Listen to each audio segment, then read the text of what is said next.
This is the Detroit Sports Podcast Network.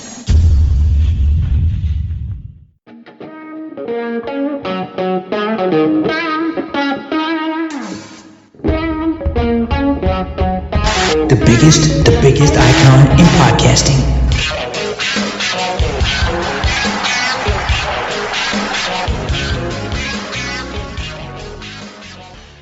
Welcome in, everybody, to this week's edition of DocNJock. I am the Doc, John Macaroon. Joining me, my guy Adam, the Jock Strozinski. Boy, do we got a lot to get to. Talking about the Lions heading into week 2, 1-0, trip to Kansas City. My alma mater is in complete disarray, shambles, embarrassment, shame. But is that what Michigan State has become known for? We'll talk all about it. And maybe we'll get that out of the way first because I want to finish the show on a much brighter note.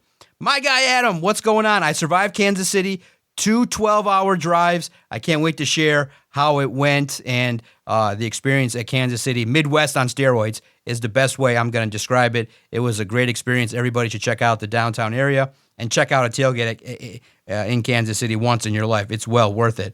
Because we got to talk about it, why are we sitting here today on Thursday? And because your head coach pulled his wiener out and played with himself? Yeah, exactly. Phone sex? I can't believe that after a great weekend, 1 o'clock in the morning earlier this week, we get wind that Mel Tucker has been having really, quite frankly, it's an inappropriate relationship. However you want to describe consent, not consent, he's been having an inappropriate relationship with somebody that had an affiliation and a vendor relationship with Michigan State. And it just came to head. It blew up. And for Michigan State, it's going to come to pass that they're going to get into a dispute with Mel Tucker. He's gone. He blew his opportunity to be a leader. He blew his opportunity at Michigan State. And it's unfortunate because the starting point is that Michigan State is an institution that, in general, you can kind of sense lacks the highest end leadership that's needed to run this kind of thing. From the press conference only taking 3 questions, to information getting disseminated in 5 different ways, to the public being completely confused regarding the process and everything going on. Leaders put out information so that if you put out a good statement, if you put out good information, the media doesn't have to ask any questions. And for the way in which leadership from the top down all the way to the football program, it's been substandard. And that's not what you expect. And it just really is disappointing for an alum. And for me, I look at it like, hey, if this is what it took to clean out Mel Tucker, then this is what it takes. And we can move forward and look to the future. But I'm just disappointed. It's look, we're not going to get into the weeds regarding consent of phone sex. The idea is this. It got out and it became messy. And it hits exactly what is described in a contract as embarrassment to the university. Everybody's joking around, everybody's clowning around about Tuck coming and talking about Mel Tucker and his phone antics. It brought embarrassment to the university. He will be dismissed after the October 5th and 6th hearing. He can describe and put out weird statements talking about all the other things and Harbaugh and ancillary things. But in the end, Mel Tucker brought shame to the university by engaging in conduct that he shouldn't have had. He should have been, and I look at it like this, and I know it's a conservative approach, but if you're a guy making $10 million a year, you're the head football coach in a prominent university, one of the 2 biggest universities in Michigan, and you're estranged from your wife and things like that, the next relationship you got to be in is not one of this kind of nature. It needs to be more of a, hey, we're going to get coffee kind of relationship and type of thing. Hey, if she's out of town and you feel that need, you got to hold it off, man. You got to, wait to see her in person and not do these kind of things. Because, hey, you don't think, oh, she could be recording me at any time in an age of, it takes one little swipe and a red button and your wiener is being recorded. Like, come on, dude. You got to have a much higher standard for yourself. It's not in the realm of the act itself. Look, man, everybody gets down. It's undefeated. We all know it. We all know men have needs. But the way in which you got to conduct yourself when you're making that much money and you're the leader of an institution, you got to have more platonic relationships. And the acts that you do behind closed doors got to be a little bit more traditional. Get down, do your thing, but not be doing this thing for 30 minutes a call. My God, 30 minutes? Jesus, Mel. Get your shit together and handle your business in like 10 minutes and get back to recruiting is what the Michigan State supporters want you to be doing. And it's just an embarrassment at the highest level. I'm saddened, but in the end, I'm not even surprised. because leadership is really hard to find at the highest levels, and it's not there at Michigan State. You know, I think the thing that should be most frustrating to MSU fans, this was supposed to be the guy who was going to bring you to the promised land. This was supposed to be the guy that was supposed to help you get to that next level. I mean, Michigan State gave Mel Tucker everything. Gave him a brand new football facility. Gave him a monster payday. Gave him anything he asked for. Wanted NIL money. They gave it to him. He wants more. There was conversations about getting him more. Anything and everything he asked for, they gave it to him. And then he turns around and spits in your face. To me, this has to be so frustrating as an MSU fan. When I heard this news, I was just in utter disbelief because contrary to what a lot of people might believe, I want MSU to do well. I want MSU to be good. I find when our rivalry that you and I have on this podcast, where you're an MSU fan and I'm a U of M fan, I find it to be most enjoyable when we're both good.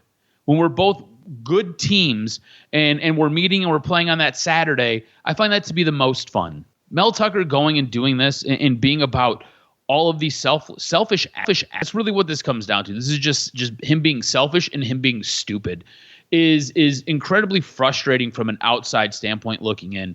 I'm just so upset. I'm so appalled at what he did, and I'm upset for the university. And you're right. There's so much disjointedness at the top with MSU. It's so fractured. Now, look, MSU has done a very good job of conducting this investigation. I think the way they handled that, very good. But at the very top, man, leadership, it all trickles down, and you're kind of seeing it here. Like Mel Tucker, I feel like he thought he might have been untouchable, or he felt like he might have been able to kind of run amok and do whatever he wants to do. And now stories are starting to kind of creep out about kind of the way he conducted himself, the way he handled himself, the way he held himself.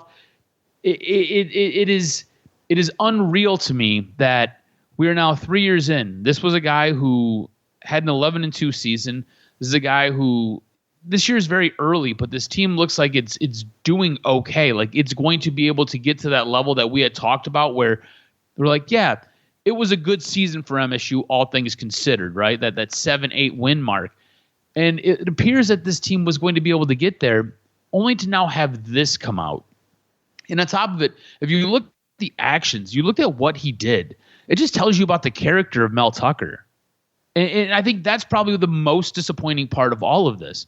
This was somebody that he brought in. This was we'll refer to it as a vendor, like you said earlier. This is somebody that he brought into the school, somebody that he brought in to talk to young men, teach them how to be young men, teach them about certain situations where women are put at a disadvantage and treated poorly and then looked upon very poorly. And this is a guy who then took advantage of that situation, leveraged it, and then has the audacity to come out and release a statement where he basically, everything that she stands up for and everything that she talks about, he ends up using on her in his press release, basically victim shaming her, calling her a liar, and saying that everything that she has claimed is false and that she wanted it. Like this is like classic rape mentality. You know, you are the misappropriator of the actions, and generally she wanted it. She's lying, she's wrong. No, this is not how it went. She wanted it the whole time. She's misconstruing everything. This is all wrong. It's just classic behavior, and it makes Mel Tucker look bad. Makes the university look bad. It's a little bit of a black eye for the university. Like I said, I do believe that they conducted the investigation appropriately, but still, this is a guy who is at the very, very top of the totem pole when you're at Michigan State. This is the highest paid guy in the university. Like it's absolutely bonkers. And for him to come out with this press release, to me, just kind of spits in her face, spits in MSU's fans' face, and then to claim race and to claim the fact that people want to get out from underneath your contract. Yeah, people want to get out from underneath your contract because you haven't been able to do your job well. So, like, I don't think that's the secret. But then you're going to go ahead and give them ammunition to help get them out or get you out. Like, I just don't understand where you're coming from. I don't understand what grounds you have to stand on. To me, Mel Tucker is out of his mind, and he is now prepared to go to war. His press release was absolutely disrespectful and abysmal. What was your reaction to the press release? And do you believe that lines are now drawn in the sand and he is loaded up and he is ready to go to war? Yeah. Anytime you go into the legalese or anything like that, it gets messy, and it's unfortunate because a legal standard is to try to find proof, and it gets messy, and you have to do some things and say some things in order to try to win the case. To go that route is disturbing, and it's unfortunate, and it's just, ugh. I look at it and I say, Mel Tucker, I think the faster you can get him away from all these kids, the faster the university can move on. And I think Harlan Barnett is the right individual to lead with D'Antonio being somebody, at least around to kind of guide the ship. I know it was messy with D'Antonio, but you need to have at least. I was going to ask you, do you like that D'Antonio is now a part of this? Yeah, we'll talk about that in a few here. It's going to be interesting because it brings back a lot of old wounds for Spartans because of the way he left it and kind of the manner in which he kind of bent the university over the table and took a bonus and in order to stay on until February, which really impacted the next year's season and recruiting and all that kind of stuff. So that's just messy. I just want to look at it like this from this perspective. And you have to ask the question because, you and I are testosterone-filled guys, but I do think that if we're in a position where you or I were the coach of Michigan or Michigan State and you're making $10 million and you have all of this and you have an estranged situation, I know it's not exactly equatable, but I think that we would make better decisions. We wouldn't be having phone sex. We wouldn't be doing those kind of things. I think that we would say, okay, yes, we have these urges. Yes, we'd be dating. Yes, we'd be doing things. But it would be in a more just respectful manner, conservative, hey, keep it behind closed doors, not going way into because phone sex is something that, still a little bit of a taboo in a higher sense. Normally, it's not a big deal, but when you're in a position of power, everything's a big deal. Especially, you got to ask yourself, in any decision you make, did it ever come into Mel Tucker's mind? What if I get caught? What if she's taping it? What what if it's not consensual? If in that sense, you got to find avenues to double and triple check that this is good and that you got to get it on FaceTime and you got to tape it. You're 10. Look, you got to be a little paranoid too. Look, hey. She comes out and says it's not consensual. Well, yes, it is. Here's the tape. I said, hey, baby, I want to get down. And she's like, okay. And now you have a tape and it goes on. Both parties, it's really weird too and icky because both parties are deleting text. It's kind of a weird thing in that it seems like both parties are doing some things that are maybe a little bit questionable. And we'll see, how it's all going to come out in the legal proceedings. It's going to be messy. But I look at it from the perspective of, with your Mel Tucker, you gotta be understanding that you gotta understand maybe the university doesn't like me. When you're making $80 million, you gotta have eyes behind the back of your head. Anything you do, if you sneeze funny on someone, you gotta be paranoid they're gonna sue you. At that level, you gotta have some level of adult awareness that, I'm making $80 million, people are talking about it. I'm an African-American coach at a prestigious university. People are looking at me funny. I got to keep my shit in order. I'm going to put my phone down, and I'm just going to keep focusing on work and focusing on recruiting and getting the best recruiting class possible.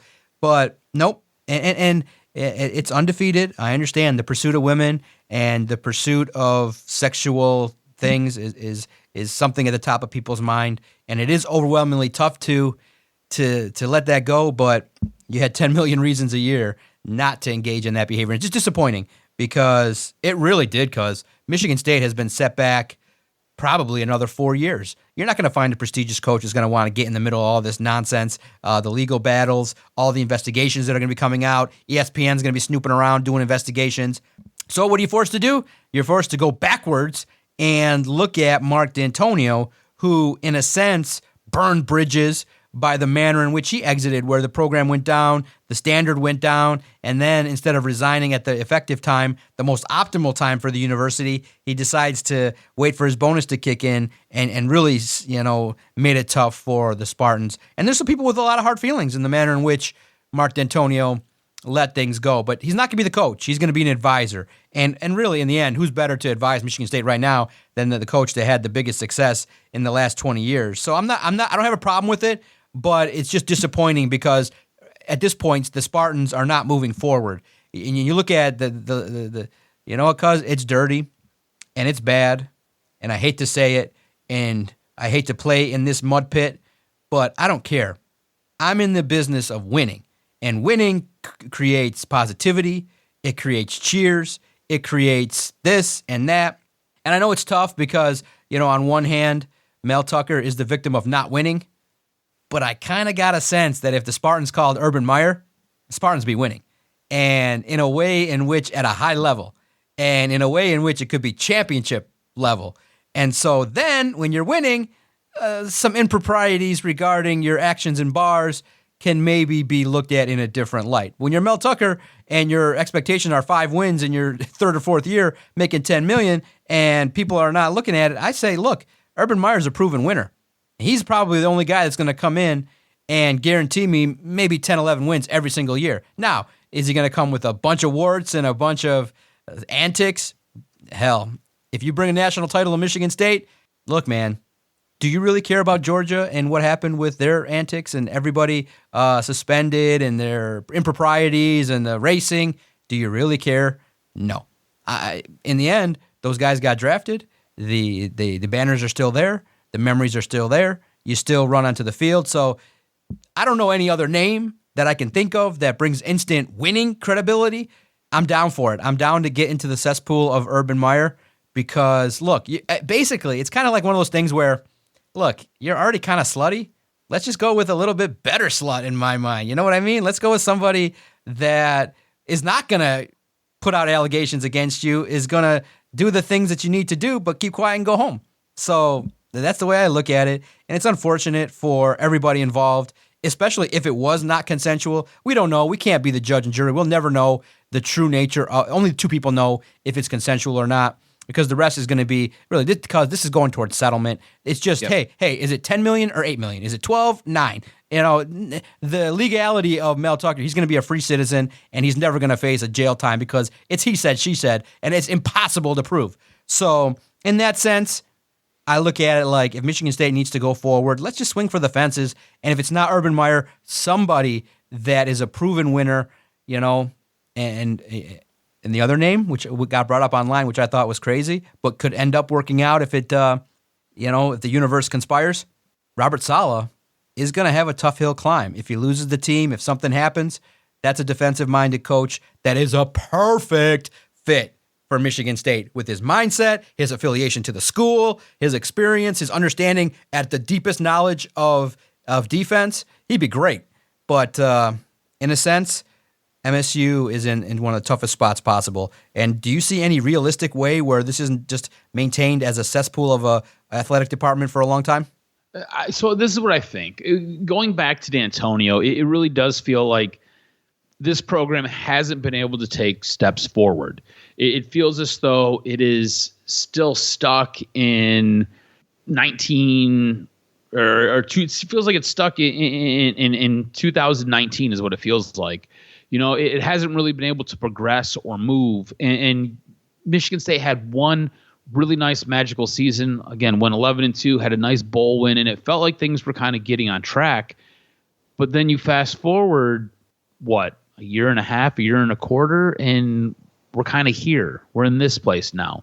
So what do? Going back to D'Antonio, I get it kind of helps a transition, but now Michigan State's got to go out and find a new head coach. And who's that going to be? Is it going to be a guy like Urban Meyer? Is it going to be a hot young name? I think if I'm Michigan State, and this is the thing that you have to realize too, you just ponied up $10 million a year for Mel Tucker. I don't think the university is going to be willing to do that for a very long, long time. I think Mel Tucker burned a lot of bridges for a lot of people by his actions and everything that kind of went along with his contract. MSU was very quick to pony up and pay that money to him after one season. I think if you see a head coach come in who's going to be making that type of money, it's going to be after a couple of years of success. So if I'm MSU, I'm not going the route of Urban Meyer because you've got too much stain on your name right now. There's too much that surrounds. And I think the thing that is really unfair for MSU is the moment something bad happens, it always goes back to the Larry Nassar scandal. It always gets drugged back up. It has nothing to do with anything that's going on right now, but it always gets kind of brought back to the forefront. That needs to be just left alone. Let sleeping dogs lie. This is all about Mel Tucker and about what happened with him. So I don't believe that you'll end up going the route of a guy like Urban Meyer. I don't believe you'll be going the route of other guys who are shady. Maybe a Jimbo Fisher or anybody who's associated with things that kind of went on in Georgia. I think what Michigan State does is Harlan Barnett, Mark D'Antonio kind of calm the waters this year. You get through this season. I think as the season's rolling around, in the background, the athletic department is looking for that next young up-and-coming coach, whomever it may be. Maybe that guy's on the staff. I don't necessarily believe so, but maybe they are. I think you're going to look at other staffs. Maybe it's a guy who is coaching in the NFL and they're looking to move from like an OC position or a positional group coach position, move into that rank of a head coach, and maybe they give them a try. I think you may have a couple of swings and misses, but I think what happens here, because of Mel Tucker, because of what he did, it allows you to get out from underneath that massive contract. It allows you to get back to the roulette table, and it allows you to take a couple more swings and a couple more rolls of the dice to try to hit a home run and get that next guy who's going to, one, be a cultural fit, because we're going to talk Lions here in a minute, and there's a lot to be said about culture and cultural fit and knowing what the university is, knowing how the university interacts, knowing what the fan base is expecting of the football team and what the football team can expect of the university. So going back out, finding that cultural fit, slotting them in, somebody who can grow, who can develop, and who can become that guy for Michigan State. When you think of Alabama, you don't think of Bear Bryant anymore. You think of you think of Nick Saban. You know, when you think of Michigan, obviously Bo Schembechler's there, but Jim Harbaugh is not very close behind. You're looking for that guy who's going to become the face of the university's football team, and that's what you're looking to develop. And that's what you're looking to have here. And I think they'll take a couple more swings. They might not get it right the first time, which really sucks because, like you said, you're now 4 years behind. You're going to get somebody else in here. You can go 3 years, and you might have to go another 4 years before you find that next guy. But I think it allows you a chance to get back to the table, to take that swing, get that person who's going to represent the university well. So I think there's still some work to be done. I think the best part about all of this, and there's really nothing good about all of this, but it allows Michigan State to basically look at Mel Tucker and be like, we don't have to pay you anything. We both agree there's probably going to be a settlement. But Michigan State doesn't have to pay Mel Tucker anything. He broke the rules of his contract. Like, any way you cut it, it's black and white. Go read his contract. He broke the rules of his contract. They don't owe him anything. They owe him a swift kick in the ass and say, hey, see you later. Good luck at the next stop. So it'll be interesting to kind of see what plays out. Something that did play out on Thursday night, though, it really does feel like it's a brave new world. It feels like it is bizarro land. The tide has turned. The tables have shifted. Everything is different. What were your thoughts on this? I'm going to call it a magical win over Kansas City.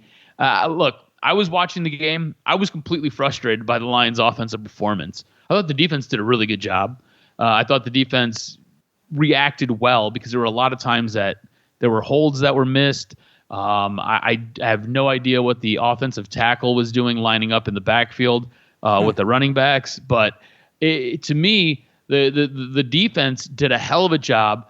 Brian Branch, you see why he is special, why everybody praises him.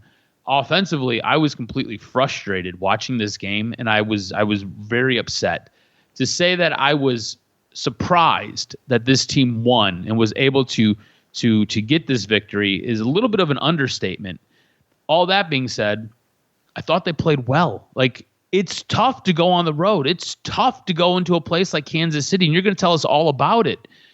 It's tough to go there and win. It's a bit of a hornet's nest. It's gnarly going there. On top of that, offense didn't play its best game. Defense looked good, but offense didn't play its best game. These are the world champs. The fans are jacked up.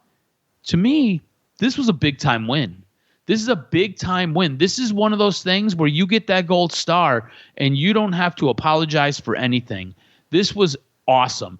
And because of it, it has everybody looking at the Lions differently. And I think the one thing that you can say, the one thing that's kind of come out from all of this, basically a week removed from a win now. Nobody's talking about how Kansas City gifted this game to the Lions. Everybody's talking about how the Lions won this game.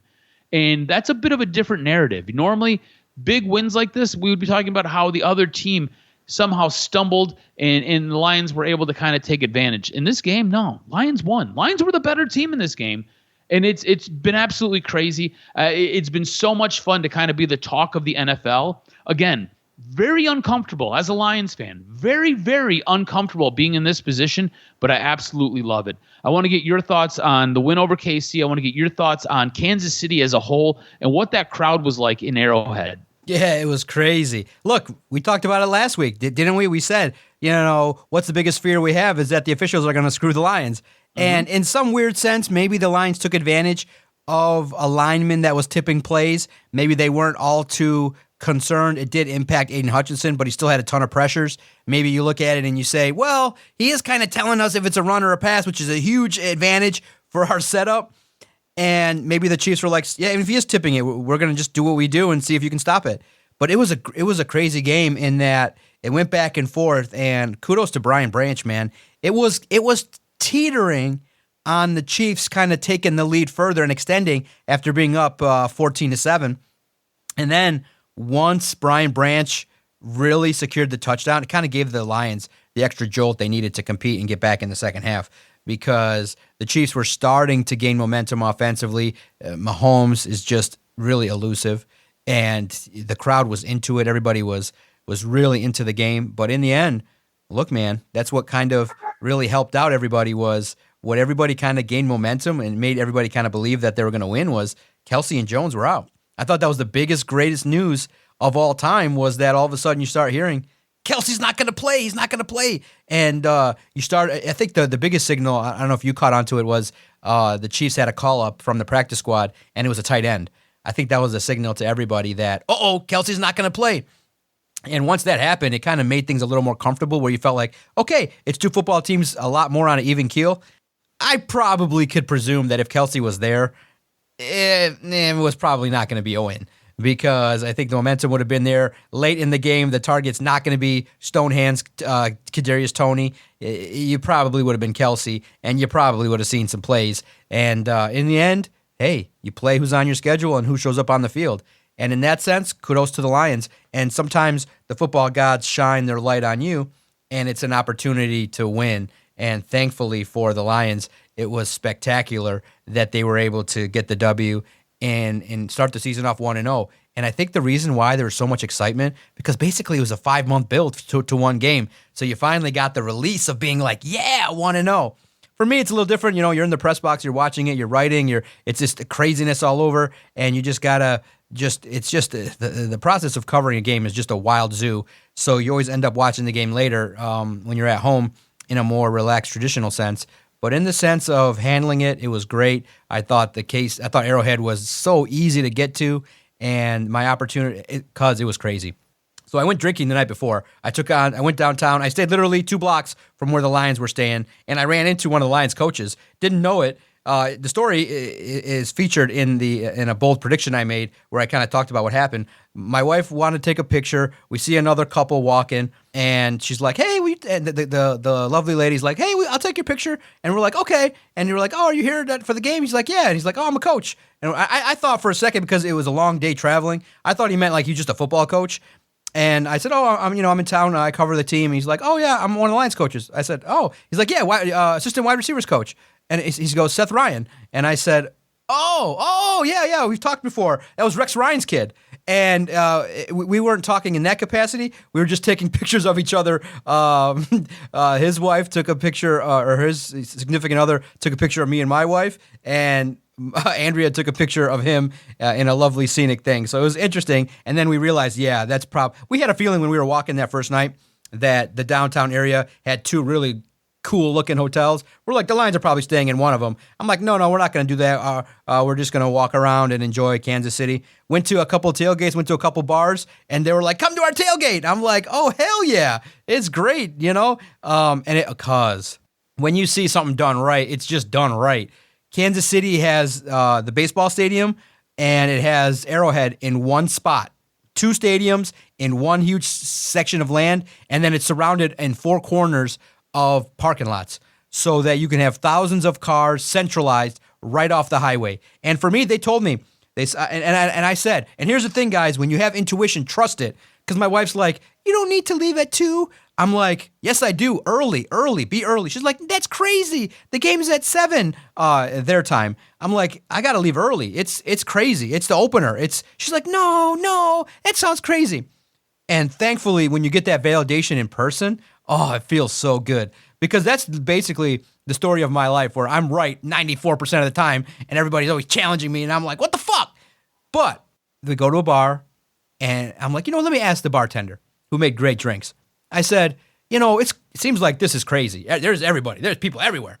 When should I get to the stadium? When should I kind of make my way down? She's like, look, if you don't get down there by 2, you'll be sitting in the parking lot up until game time. I said, 4 hours? She's like, yes. She's like, the parking lots get filled and you'll literally be in it's crazy down there. It's the opener. It's the banner raising. It's crazy.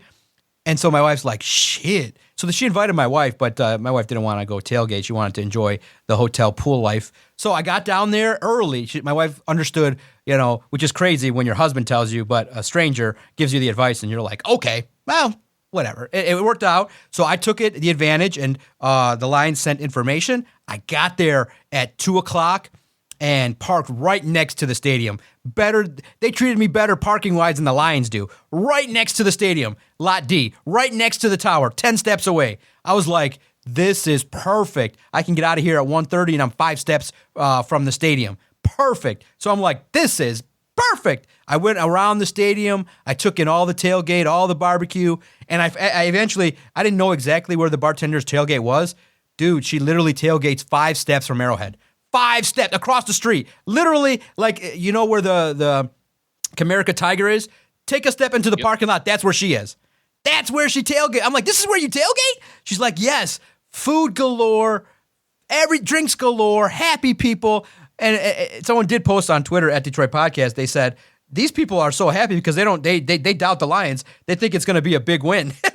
And it was just a festive environment, lots of blue, lots of people. It's the environment you would think in like a college tailgate, but on steroids. Everybody was like, hey, because I had the badge on. Hey, come get that. I was like, okay, I'm good. I went up to a bunch of Lions fans, one pride. Everybody was in a good mood. It was like a football festival, like a football cathedral. And because I know we're soft here in Detroit, we like our closed stadium. We like it being 72 and perfect.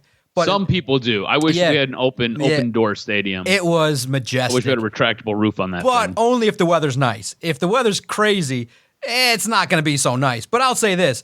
Walking around Arrowhead, inside the press box, it just had a feel of like this is a football cathedral.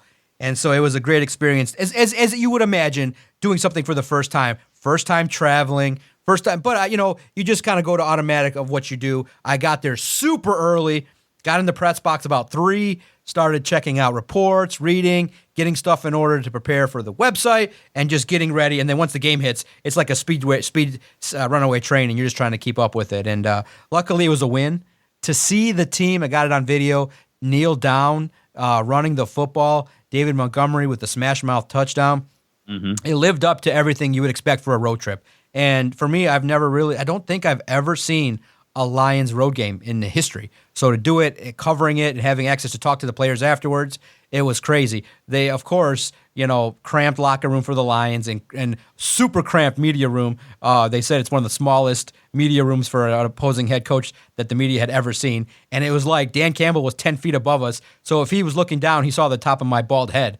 I asked the question. So it's a crazy setup for opposing teams. They give you no accommodations in regards to the media room where you talk to the coach and the players. But it's cool. It's Arrowhead's nice.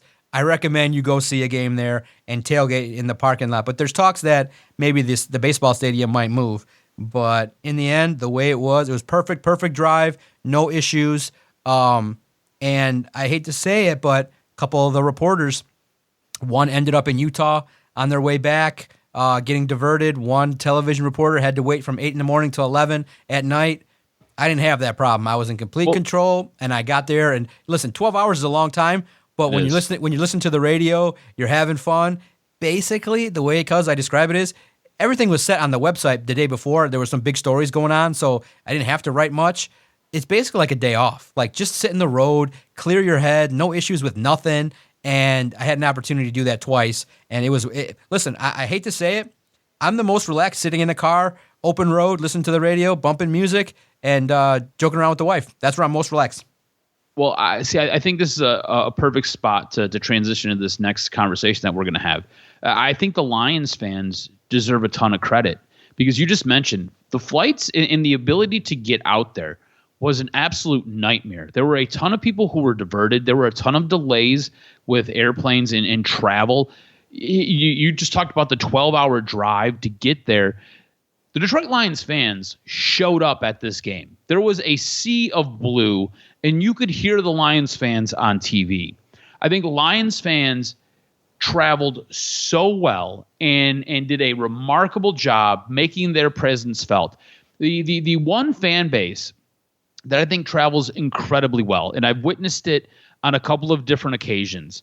One time I was in Tennessee, and the Buffalo Bills were in town, and Buffalo fans show up and they show out and they are all over the place. On top of it, they're some of the nicest people you will ever meet in your entire life. I know it's a different part of New York, but these people are absolutely incredible. Bills fans are fantastic.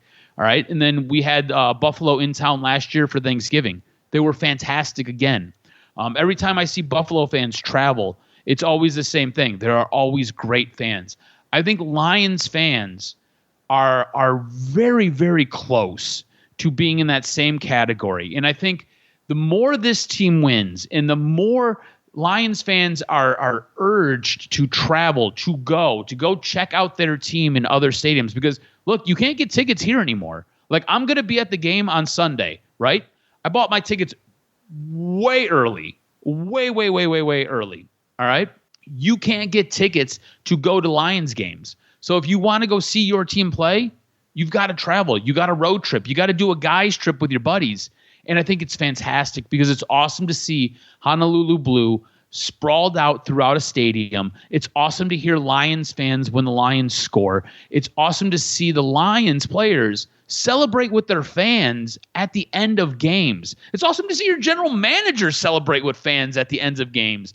I think it's absolutely awesome to see Detroit Lions fans embrace this team the way they have and see this team embrace Lions fans the way they have. And Lions fans, keep doing what you're doing. Keep showing up. Keep showing out. Keep being the loudest in the stadium. I'm expecting this Sunday to be absolutely bananas, and we're going to get into that in a little bit. But I think Lions fans did a great job. I think they did a fantastic job. You talked about all the tailgates that you got to bebop around to and stop in and say hi, shake hands, kiss babies. It sounds like it was absolutely incredible. The Lions fans' reaction to me sounds like it was awesome, and it's so authentic. And to me, it is one of the magical things about this team. And I know we're only headed into week 2, but I think it is great to see Lions fans doing this. The Lions fans that you ran into, what was your impression of them? Were they just excited to be kind of at the dance, or was there a bit of an expectation like we might win, or was it one of those things like, hey, we're here and whatever happens kind of happens? Yeah, it was fun, dude. I got a chance on Detroit on our Twitter page at Detroit Podcast. Ran into some longtime Lions fans. One cracked a joke and was like, "I actually just want to see a Super Bowl celebration in a stadium for once." It was great. The fan was like, "Oh, okay." And then they both predicted wins. They both predicted close games. It was great. In a funny related story, I ended up in someone's video clowning on me. Like, I saw a dude. It was great. And I obviously the morning time of the game, I wanted to just kind of get some videos of people and put it up on our Twitter page at Detroit Podcast. And I see this dude like flexing by a fountain, and they're flexing and they're laughing and hooting and hollering. I'm like, oh, this is great. These are dudes that are gonna be funny and do stuff.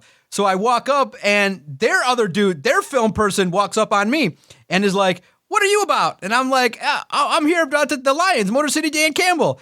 And the guy starts filming me, and I'm like, oh my gosh, what a crazy role reversal. While I wanted to film them, they were filming me. And they went and to see comedy in motion live, it's great. It's just great to see. And they're all clowning on me, and the one guy's like, "Hey, this is my lawyer." And so it made us laugh, made me laugh. So I played into it and said, hey, oh yeah, I'm his lawyer. And the one guy, quick-witted, and that's the nature of comedy, he balls out and he's like, you look like a shady tax attorney, and you look like you're good at it. You look like you take people's money. And everybody was laughing. It was festive. That's what the vibe was. Everybody was in a good mood. Everybody. Chiefs, Lions. The vibe was great. The vibe was excited. Like, it just had a feel, and I think because it's the only game in town, and Kansas City has a nice downtown area. It's conducive to collecting people. It just had a feel of like, let's go. Let's come in and let's enjoy a football celebration for an opener. And I think the Chiefs fans were happy because they were celebrating a Super Bowl, and it's the opener. And the Lions fans were happy because they wanted to celebrate a potential Lions win. So all in all, it's just the best way to be. It had the feel of like a college tailgate, but at the NFL level. And everybody was happy. Everybody was chilling. Good vibes downtown. KC has everything a lady would like, everything a guy would like. That's in town for a couple days. Because I got to ask you this, I got to pray to your greedy side. You paid the tickets. You probably in 24 hours on a Friday could be looking at $700 for those tickets. Is there a number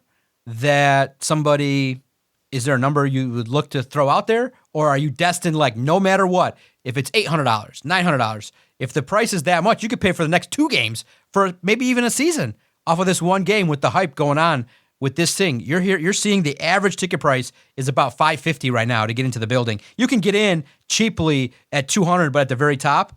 But the average price with the resale is in the neighborhood of $600 to $700. Yeah, I'm going to this game, man. You're not selling? Look, not selling? No. Here's the deal.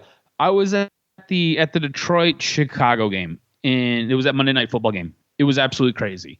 And when I say nuts, like, you could feel the roar of the crowd thudding against your chest. It felt like you got hit with a cinder block.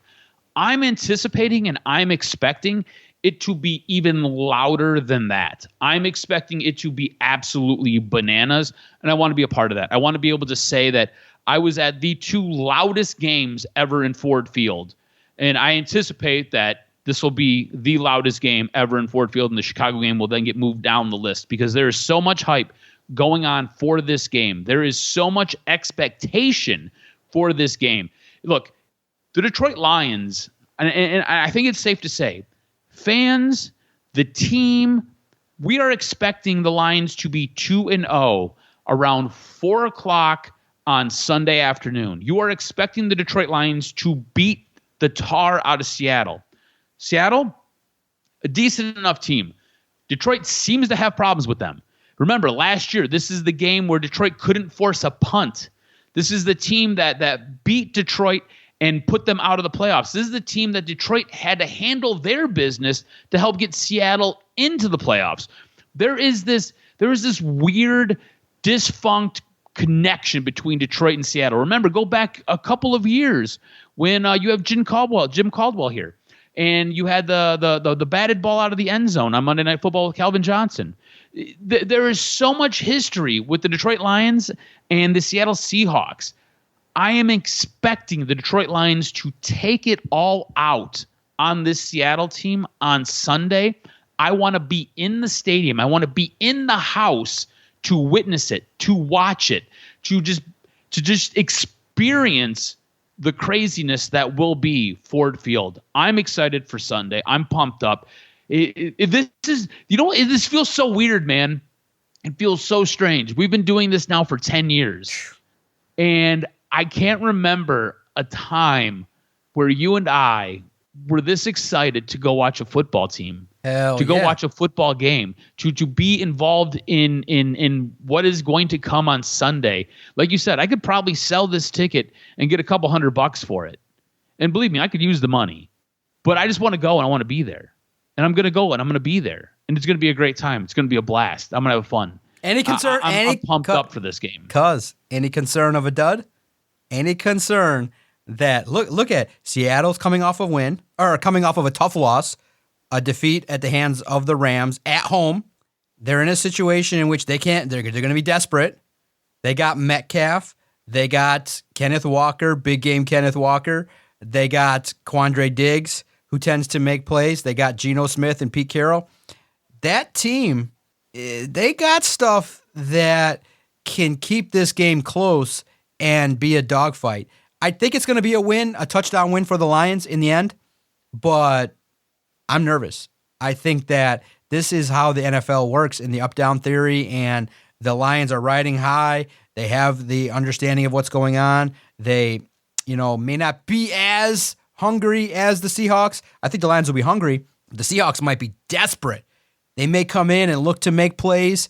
The defense kind of put some stuff in terms of communication out there, in terms of how to kind of break through and make plays. Any concern you have that the Lions leave Ford Field 1-1, because I'm putting it out there, not to piss on anybody's cereal bowl. The NFL, man, it is not easy. It's not easy week to week to win. And I've seen some predictions of like 2 touchdown scores. Guys, get ready. Bring your anxiety pills. Bring whatever it takes to calm down. This one's going to be a nail biter, and it's going to maybe even be as close as who gets the ball last. That close, that tight. I think it's going to be a very competitive football game, and one in which you're going to probably see a Seattle team that balls out and makes plays. I have no fear that it's going to be a dud. I think this team takes care of business. If you listen to Dan Campbell, you listen to the team, everybody's kind of got their mind set, right? Everybody's got their mind on straight. I think there is a bit of a chip on this team's shoulder. I think the way Dan Campbell has built this team, again, we talked about the culture of this team. You heard it in that post-game press conference, right? Or that post-game, the post-game speech inside the locker room, where Dan Campbell tells the guys, like, we're built for this. We expected to win. At no point did we think we were losing. This team knows. This team understands what they have to do. They know what's ahead of them. I don't think this team takes anything for granted. I think this team goes into it knowing that they've got to handle their business. Now, what I find funny is the initial line for this game was I think it was 3.5. And then after what took place on Sunday, the line all of a sudden moved up to, I think it was 6.5. So to me, it tells you that Vegas doesn't believe in Seattle. They do believe in the Lions. I think that's a very dangerous line. I think the Lions do win. I think they win by a touchdown. No more than 9 points do they win by, Phil. In the NFL, it's just always too close. So there'll always be something funny that will happen. Last second, Seattle will get a field goal, and instead of it being 10 points, it'll be 7. So I think the Lions win. I do not expect a dud. I don't think this team allows itself to think that way. Also, this team has too many dogs on it. Too many dogs on both sides of the line, right? Amon-Ra St. Brown is a dog. Jared Goff, as quiet and as soft-spoken as he is, he's a locker room leader, and that dude is a dog. Penei Sewell, dog. Frank Ragnow, dog. You've got Decker, dog. You've got dogs on the offensive side. You go to the defensive side, Aiden Hutchinson is a dog. C.J. Gardner-Johnson, he is the biggest dog. That guy's got the biggest bite and the loudest bark. You've got dogs up and down this roster. I think Jack Campbell's going to turn into a dog. Jack Campbell had some stellar plays in that first game. You've got guys that will not allow you to slip. They will keep you focused and keep you on your P's and Q's. That's why I expect 0 letdown. Lions win this game. I'll give you a score. I'm going to say it's going to be 24-16. Okay. And one final note. Fantasy football fucking sucks. I hate you, Josh Allen. Fuck you. I can't believe that your one mission against the Jets, turn the tide. Stop turning the ball over. I can't believe I cannot believe I drafted Josh Allen. I didn't even think about I looked at Josh Allen. I said, oh, touchdowns. I didn't even bother to look at how fucking much this motherfucker turns the ball over. He's the first sentence. I'm like, I can't escape fucking Lions. The first graphic was, this dude's got the tied for the most fucking turnovers in the NFL with Jared Goff. I'm like, what the fuck?